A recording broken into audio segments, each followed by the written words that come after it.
In this first video, you're going to learn one of the basics of calculus, and that is derivatives.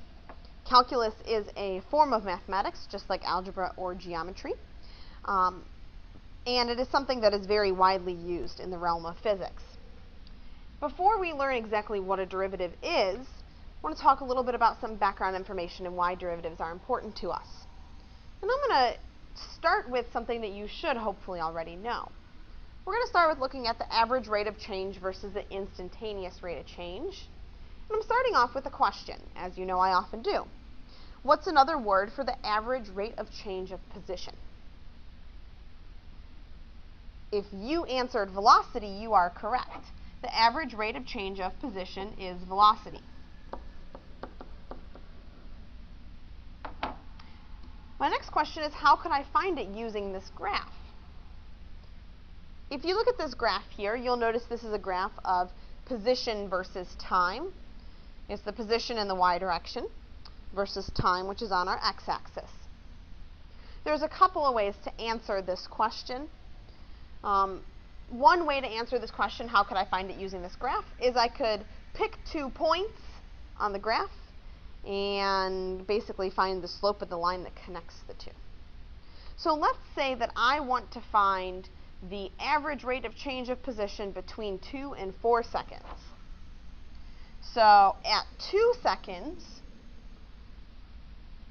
my position is approximately 10. It's really close to being 10 meters, because you'll notice that it tells me that y sub s, which is right up here, is 12 meters. At 4 seconds, my position is approximately 6 meters. And so I have a position and a time at each different point. The change in position over the change in time is my average velocity, just as we learned last year. Another way I could do this is I could take these 2 points and connect them with a line. You may have learned in math class that's called a secant line, S-E-C-A-N-T.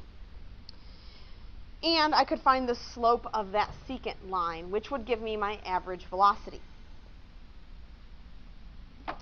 Last year we spoke very briefly about instantaneous velocity.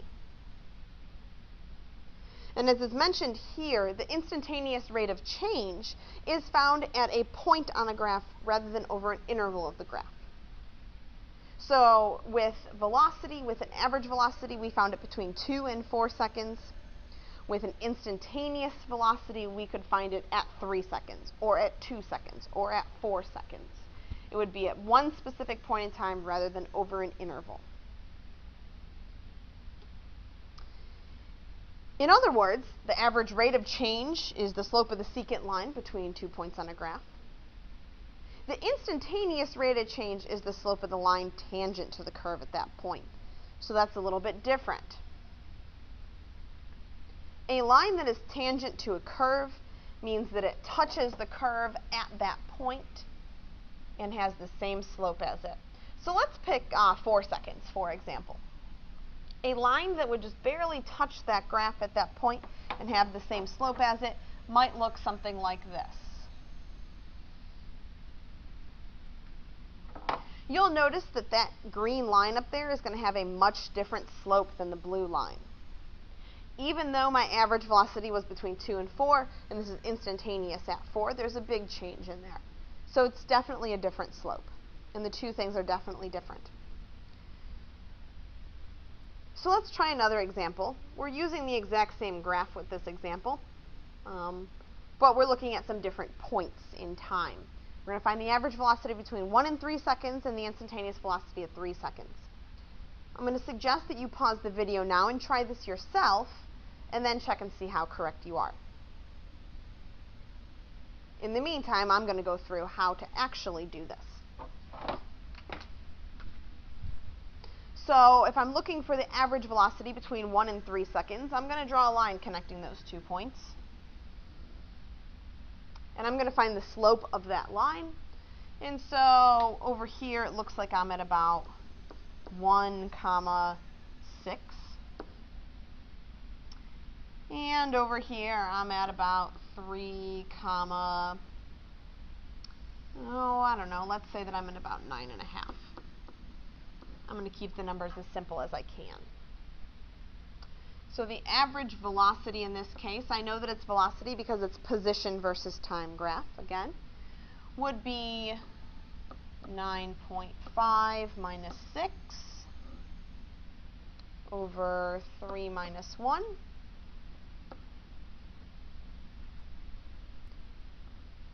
Which gives me an average velocity of 1.75 meters per second.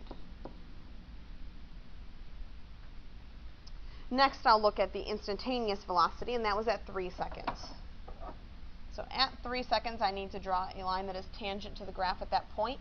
And I'm going to extend my line pretty long so that I can pick up some points on that line to find the slope of that line. Drawing tangent lines is not always the easiest thing in the world, especially when you're drawing it on a board up here and you don't have a straight edge to go with. But that's a decent tangent line.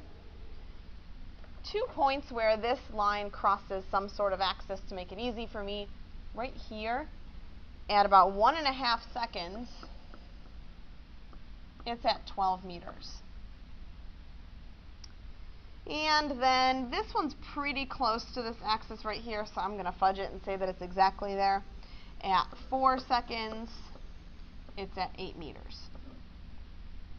So again, I'm going to find the instantaneous this time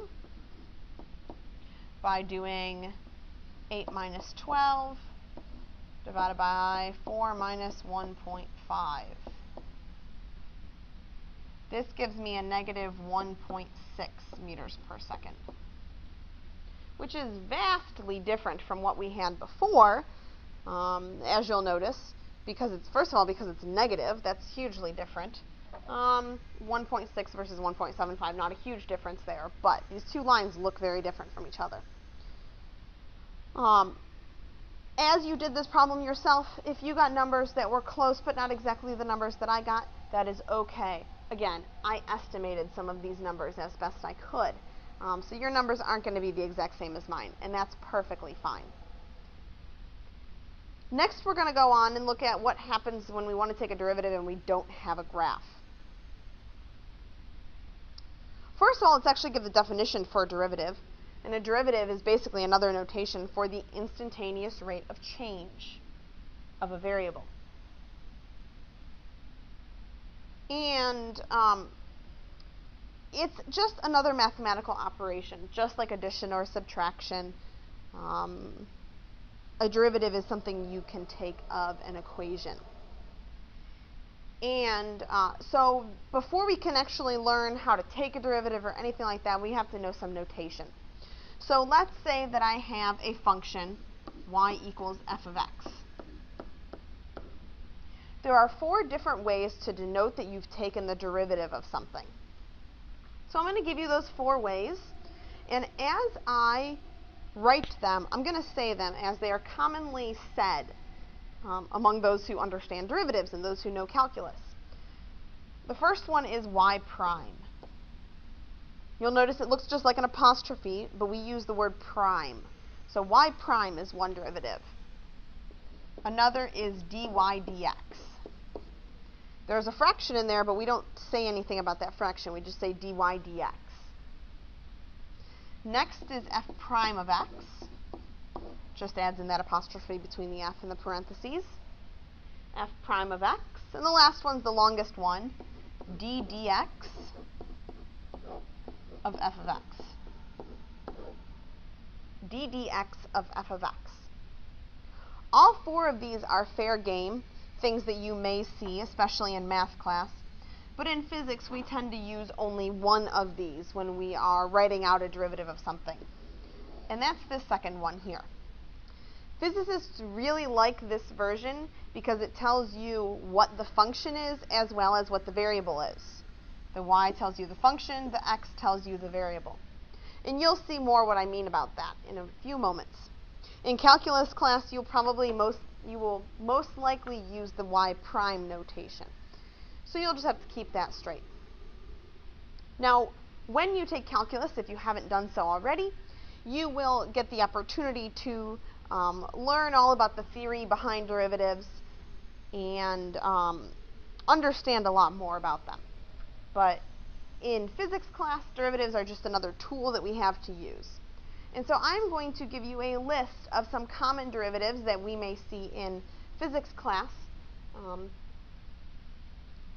I suggest that you pause the video right now and take a chance to jot these down in your notebook. Okay, so you'll see that this is kind of a short list, actually. It only has 7, and there's really a lot more common derivatives, but these are the 7 that you may see in physics. As a matter of fact, you don't even have to have these memorized for the AP test, even though I'm sure you will, because you'll be taking AP Calculus, and because we'll use them enough that you'll have them memorized. But it is good to know them so that you can work quickly through the material. There is one on this list that we use the most frequently, and actually really 3 that we use the most frequently, but the one kind of encompasses the other 2. The 3 we use the most frequently are the top 3, but the one that is the most important for you to know is this one right here that I've just circled. d dx of the function c x to the n is equal to cn x to the n minus 1. Okay, what the heck does that mean? Well, I know that x is my variable because I see it in the denominator here. So x is my variable, and my function is c, which is a constant, times x raised to the n power. N is going to be a number, and c, the constant, is usually going to be a number. Or it could be some sort of variable that you are told is constant. But we'll get more to that later. When I take the derivative of that function, I get c, that constant, times n, that number, times x raised to the n minus 1 power.